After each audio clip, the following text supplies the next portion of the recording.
Buongiorno e ben ritrovati con l'informazione flash di New Sicilia. Vediamo insieme i titoli più rilevanti della mattina. In apertura l'arresto di un 33enne di Brolo che in cambio di denaro prometteva un posto di lavoro pubblico all'ANAS. I fatti sono culminati in minacce e aggressioni fisiche, il tutto per più di un anno. L'uomo è finito ai domiciliari e dovrà adesso rispondere di estorsione e truffa.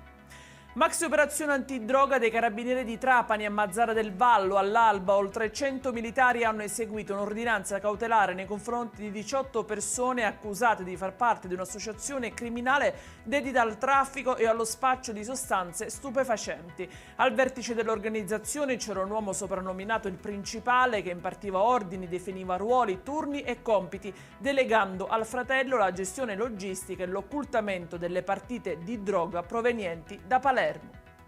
Si fingevano fattorini addetti alla consegna di pizze citofonando alle abitazioni per verificare la presenza di persone all'interno prima di entrare in azione e svaligiare le ville di Pedara. Così due giovani sono stati posti ai domiciliari con braccialetto elettronico. L'indagine delegata ai carabinieri della compagnia di Acireale ha permesso di far luce su una serie di furti commessi nel novembre del 2024. Non ce l'ha fatta il 57enne tunisino rimasto gravemente ferito ieri in un incidente sul lavoro avvenuto tra Scordie e Militello in Val di Catania.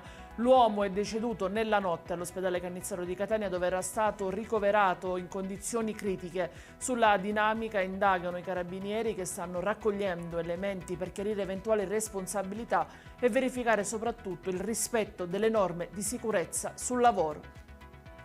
In chiusura la nascita in Sicilia della prima guida archeologica dedicata ai più giovani, realizzata sotto forma di favola scientifica e pensata per il parco di Mera, Solunto e Iato. Il progetto rappresenta un approccio innovativo alla divulgazione culturale, intrecciando personaggi di fantasia e avventure coinvolgenti con la ricostruzione storica e scientifica dei luoghi archeologici.